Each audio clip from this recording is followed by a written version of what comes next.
লতিফা বেগমের কথাই মেনেছে সবাই। এই তো কিছুক্ষণ আগে তারা যশোরে পৌঁছেছে। ইনায়া আপাতত নিজের ঘরে বসে আছে। বাইরে বোধহয় গোসলের অনুষ্ঠান শেষ হয়েছে। এখানকার নিয়ম কিছুটা অন্যরকম। এমন ইনায়া আগে কখনো দেখেনি। সে এখানকার একটা জিনিস দেখেছে। সেটা হলো বাড়ির বাইরে একটা লিচু বাগান আছে। আর লিচুগুলোর এত সুন্দর চেহারা যে ইনায়া ভুলতেও পারছে না। ঘড়িতে সময় দেখে নিল মেয়েটা। রাত ৮টা বেজেছে। উঠে দাঁড়ালো সে।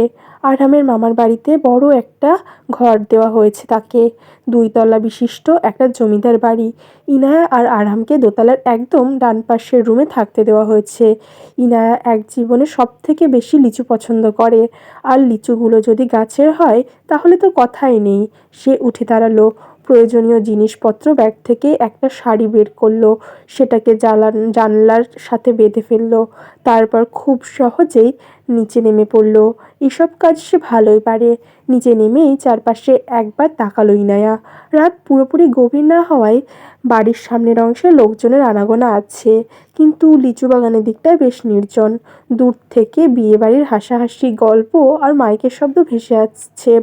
ইনায়া পা টিপে টিপে বাগানের দিকে এগিয়ে গেল। কাছে যেতেই তার চোখ চকচক করে উঠল। সত্যি লিচুগুলো অসাধারণ। বড় বড় থোকা থোকা ঝুলে আছে গাছের ডালে। আহা, নিজের মনে বিড়বিড় করল সে।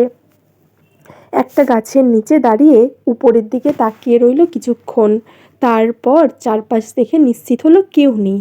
পরের মুহূর্তে গাছ বেয়ে উঠতে শুরু করলো। এই কাজেও সে ভালো অভ্যাস আছে। কয়েক মিনিটের মধ্যেই ডালের ওপরে উঠে বসে পড়ল। হাত বাড়িয়ে একটা থোকা ছিঁড়ে নিল। তারপর লিচুর খোসা ছাড়িয়ে মুখে দিয়ে চোখ বন্ধ হয়ে গেল। বাহ, শান্তি! আরেকটা লিচু খেতে যাবে এমন সময় নিচ থেকে কারো গলা শোনা গেল। চোর নাকি বান্দর? ইনায়া চমকে উঠল। সে তাকিয়ে দেখল একজন ছেলে দাঁড়িয়ে আছে। বয়স ২৫ কি ২৬ হবে। ২ হাত বুকের ওপর ভাঁজ করে মুচকি হাসছে। ইনায়া ভ্রু কুঁচকে বলল, আপনি বানর দেখছেন কোথায়? তাইলে চোর? চোর হলে এখানে বসে বসে লিচু খেতাম না। ছেলেটা হেসে ফেলল। বিয়াবাড়ির মেহমান? হ্যাঁ। তাইলে নিচে নামেন। মামা জানলে ভাববো আবার লিচু ডাকাত আসছে। ইনায়া ঠোঁট বাঁকিয়ে বলল, ২টা লিচু খেলে ডাকাত হয়? আপনার হিসেবে কিন্তু এই বাগানের মালিকের হিসেবও হইতে পারে। কথাটা শুনে ইনায়া আরেকটু লিচু ছুঁড়ে মুখে দিল। তারপর পাকা দেখে এক থোকা লিচু ছিঁড়ে নিয়ে বলল, আচ্ছা এখন হয়েছে, নামছি। নামতে গিয়েই বিপদ হলো। সে ডালে পা রেখেছিল, সেটা হঠাৎ কট করে শব্দ করে ভেঙে গেল। আহ! ভারসাম্য হারিয়ে নিচের দিকে পড়ে যেতে লাগলো ইনায়া। নিচে দাঁড়িয়ে থাকা ছেলেটা এক মুহূর্ত দেরি করল না। দ্রুত এগিয়ে এসে তাকে ধরে ফেলল।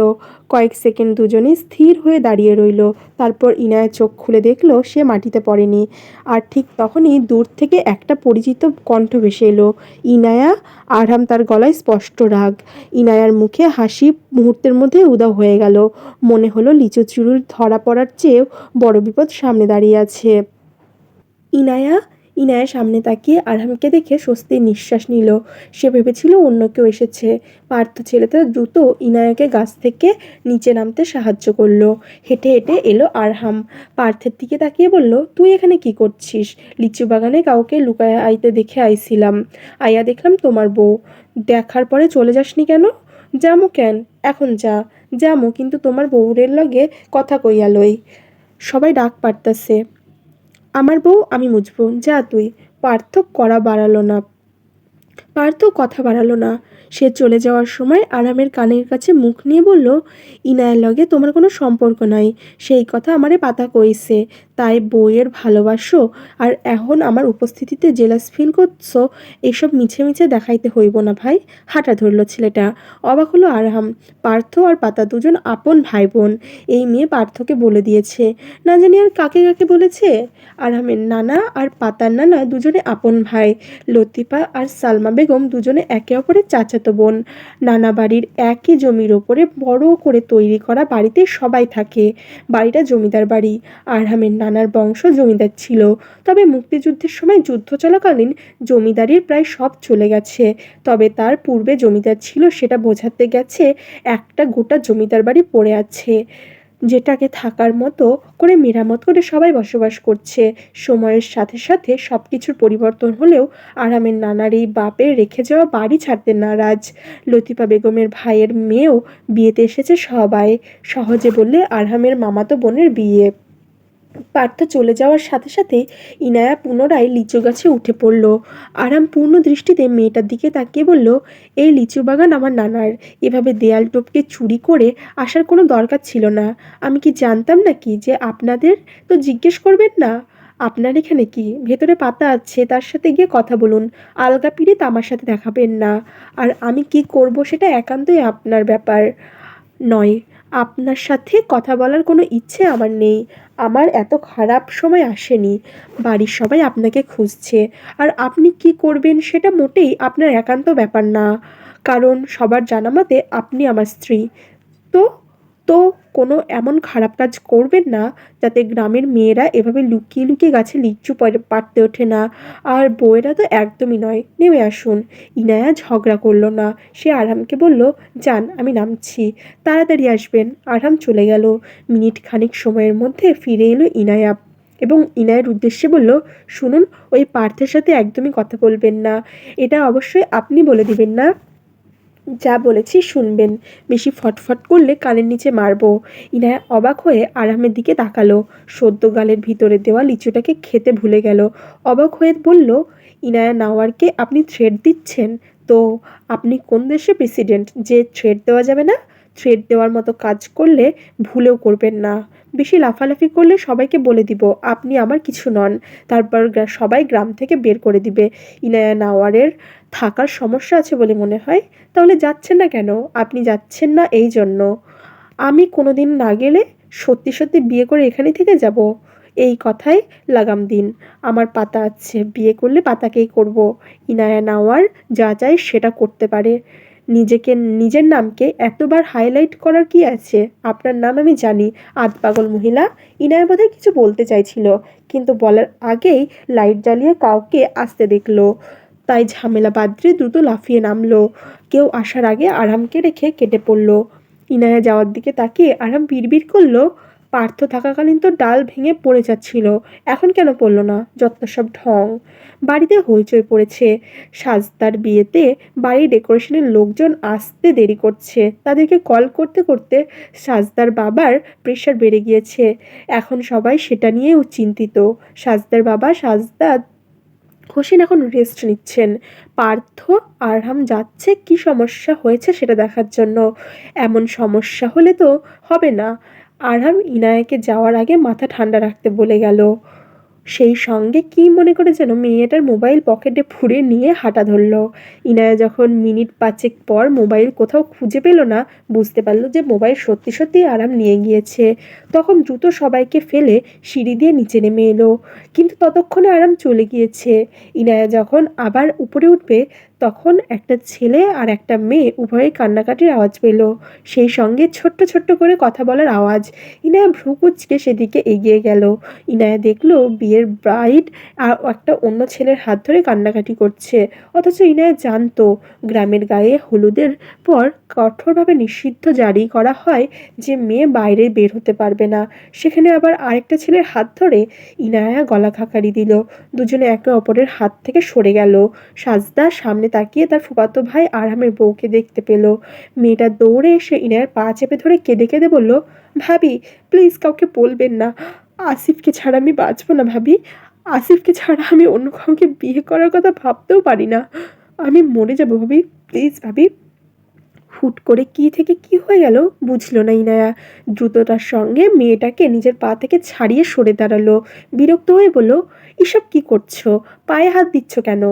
আপনি প্লিজ কাউকে আসিফের ব্যাপারে বলবেন না। ইনায়া কিছু না বলে সামনের ছেলেটার দিকে ভালোভাবে তাকালো। ছেলেটা চিনতে পেরেছে। সাজানের লোক হিসেবে এই তো ঘণ্টাখানেক আগে এক গাদা টাকা নিয়ে গেল। ইনায়া ছেলেটার উদ্দেশ্যে বলল, আপনি ডেকোরেশনের লোক না? আসিফ কথা বলে না। আপাতত আজকের দিনটা তার জন্য খুব খারাপ যাচ্ছে। সাজাদাকে ছাড়া বাঁচবে না আসিফ। আসিফের বন্ধু শিহাবের বাবার ডেকোরেশনের কাজের ব্যবসা আছে। শিহাব বাবার অতিরিক্ত কাজের অর্ডার এলে কিছু কাজ বাবার সঙ্গে করে দেয়। তেমনি এই বাড়ির কাজ ছেলেটার হাতে ঝুলিয়ে দিয়েছে শিহাবের বাবা। বলা বাহুল্য কাজটা ইচ্ছাকৃতভাবে নেওয়া। আসিফকে সহায়তা করতে সাজদা আসিফের সঙ্গে পালাতে চায়। আসিফ নিজেও নিয়ে যাবে মেয়েটাকে। মা বাবা বেঁচে নেই আসিফের। এতিমখানে মানুষ হয়েছে সে। ভালোবাসার অভাবই আসিফ একজন সত্যিকারের ভালোবাসার মানুষ পেয়েছিল ছেড়ে দেবে? এটা আবার হয়?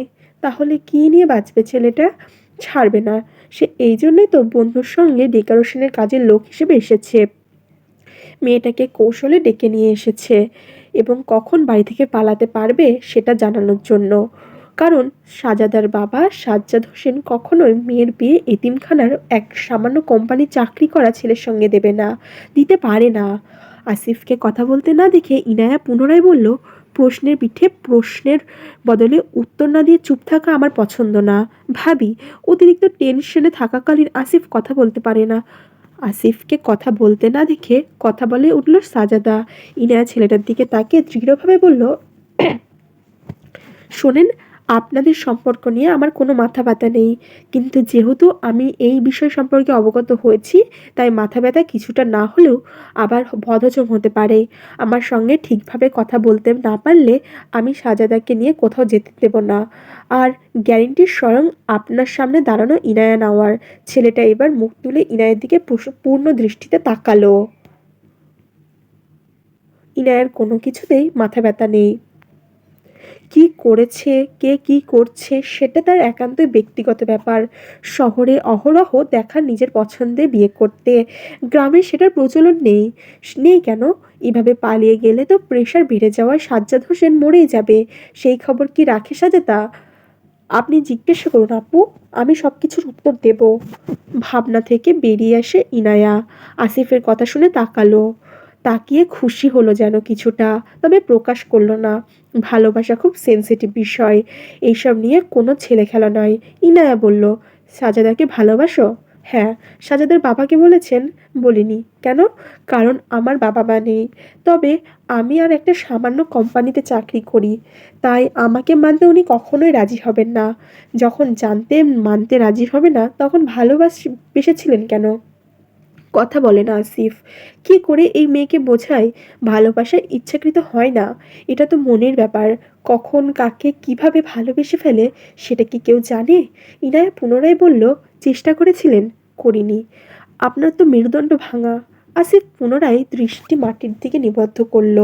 ইনায়া এবার সাজাদাকে জিজ্ঞেস করে, আসিফকে যদি সবার সামনে তোমাকে ভালোবাসা দাবি করে তখন বাবার সামনে সেটা মানবে? আসিফ সাজাদা দুজনে ভয় পায়। ইনায়া হাসে। এরা তো দুটোই ভীতু, আবার একে অপরকে ভালোবাসে। ইনায়া যদি প্রণয়ের কেউ থাকতো তাহলে সে তো বিয়ে এই পরিস্থিতিতে আসতেই দিত না। কত শখের প্রেমিক হতো তার। আহা, ভাবতেই তো ইনায়ের খুশি লাগছে। কিন্তু সেই সব কল্পনা ভার্সিটির ছেলেগুলো দেখলেই তাকে ভয় পায় আর সমীহ করে চলে। আর সিনিয়ররা তো তার সঙ্গে কথাই বলে না। ভয় পাওয়া তাদের সাজে কি না? বড়রা যদি ছোটদের দেখে ভয় পায় সেটাও আবার একটা মেয়ে।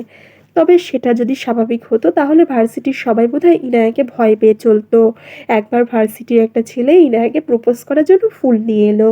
সালার ভাগ্য তখনই ইনায়া এক বখাটেকে ইচ্ছে মতো পেটাচ্ছিল। ছেলেটা ভয় পেয়ে পালিয়ে গেল। প্রেমটা আর হলো না ইনায়ার। এই দুঃখে কথা ইনায়া কাউকে বলতে পারে না। আর এরা প্রেম করার পরেও কাউকে বলতে পারে না। ইনায়া দুজনের উদ্দেশ্যে বলল, আসিফ আর সাজাদা, শুনুন, সাজদা এখন আমার সঙ্গে ভিতরে যাবে। আপনি কিছুক্ষণ পর ভেতরে গিয়ে সবার সামনে সাজদাকে বিয়ে করার প্রস্তাব রাখবেন। সবাই মানলে ভালো, না মানলে আপনাদের বিয়ে আমি করিয়ে দেব।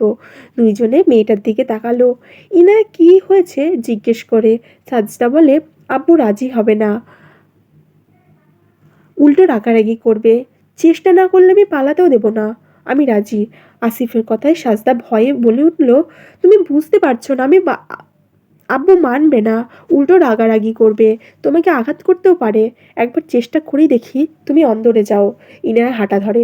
সাজদা অসহায়ের মতো পিছু যাওয়া শুরু করে। আসিফ প্রিয়তমাকে দিকে একধানে তাকিয়ে রয়। বাড়িতে এতক্ষণ ঝামেলা থাকার কারণে কারো সাজদার কথা মাথায় আসেনি। এখন সবাই সাজদাকে খুঁজলো। ইনায়ের সঙ্গে অন্দরের বাইরে থেকে আসতে দেখে সাজদার দাদি বলে উঠল, হ্যালো বন্ধুরা, বৃষ্টির জগৎ চ্যানেলে আপনাদের স্বাগতম। আপনারা প্রত্যেকেই আমার চ্যানেলের গল্প শুনছেন, কিন্তু কেউ সাবস্ক্রাইব, লাইক, কমেন্ট এগুলো করছেন না। আপনাদের ছোট্ট এই সাবস্ক্রাইব, লাইক এবং কমেন্ট আমাকে নতুন গল্প নিয়ে আসার অনুপ্রেরণা দেয়। তাই লাইক, কমেন্ট এবং সাবস্ক্রাইব করে বৃষ্টির জগৎ চ্যানেলের পাশে থাকুন।